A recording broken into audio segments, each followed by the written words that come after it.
Hi guys, this video is about my Sennelier swatches, the watercolor that I review on my first video.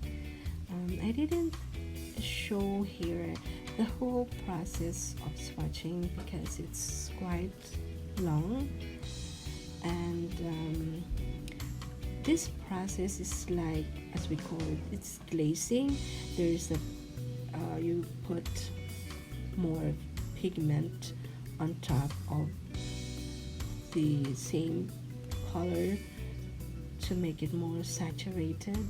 So that's what I'm doing here. I'm using the Escoda brush size 10, and the paper that I use here is a cold press arch paper.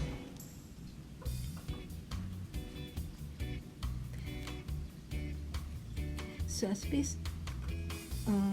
we tackled last time, Sennelier is a French made, and it is well known for its own honey, and so it is supposed to create good quality paints.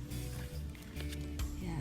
So as you can see, the French vermilion, it is a little less orange and a little more pinkish, right? But it's so beautiful. As you go on layers of colors, you will see how saturated and more pigmented this Sennelier compared to the other watercolor brand.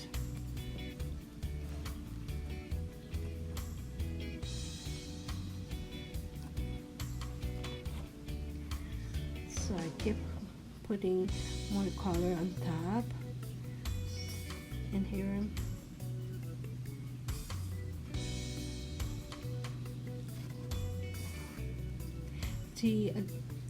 The next color is the alizarin crimson. I often see it looks like more brownish in color. It's no different from the Winsor & Newton professional watercolor in pan, which is more in dark red.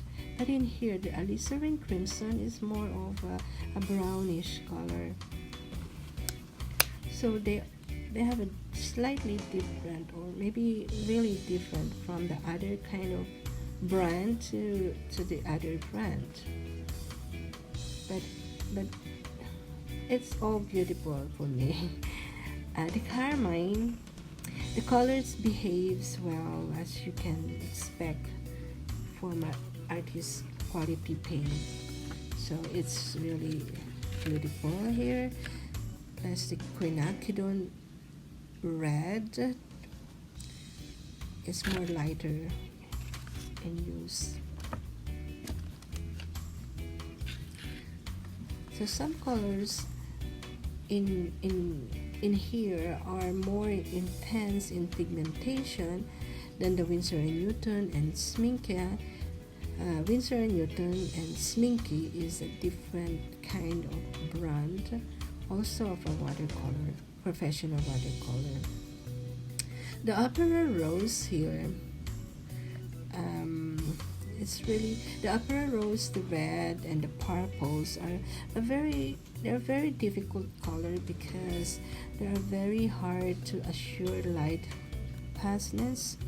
Light fastness means it's not prone to discolor when exposed to light.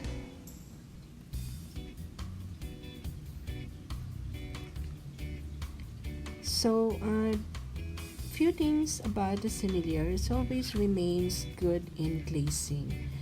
Color glaze, layers and layers of the color is very vibrant, as you can see on my gray painting. So the next one, this is the how I process or how I paint the graves and how I come out to the realistic outcome. So the picture on the right top corner, it is my reference photo.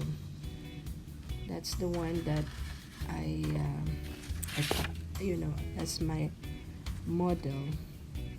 So in working realistic style, we aim to recreate the beauty that we see in our reference photo. That is my style of painting. This includes also the accurate levels of details. So I draw first the same way on the reference photo. So what I did is I put a copy, and then I sketch first to come out with the realistic levels of details. Because I want to create a painting that is vibrant and alive. As you can see on my other projects, this is really my first own painting that come out from my own style. Yeah. So I'm very proud of this one. So my style of painting, which I enjoyed very much, is like a detailed painting.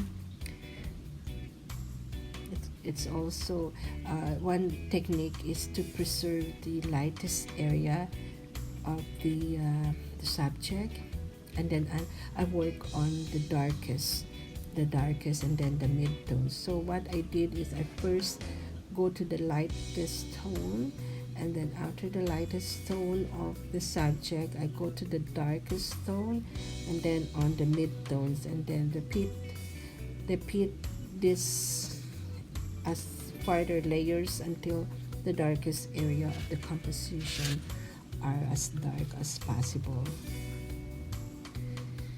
So as you can see, I put lots of layers and layers in here. So the composition, the important is to come out to a very realistic painting, as if it's just the real one. I'm making sure each layer is dry first before I apply the next layer. So that is very important that we let it dry first, and then when you know that it's really dry, you put another pigment, because if not, it will get smudgy. But this is a very tedious painting, especially if you're layers and layers. So in order for me to break with my tedious style, I switch to my loose painting, like as you see on my previous painting. I switched to the loose floral painting, which is very fun and easy to do. So the colors that I use in this painting are the dioxazine purple, the blue indanthrone, the indigo, cerulean blue, magenta, Venetian red, Taylor green light, that's for the leaves, Hooker's green, and the Sennelier green. So this is the final painting.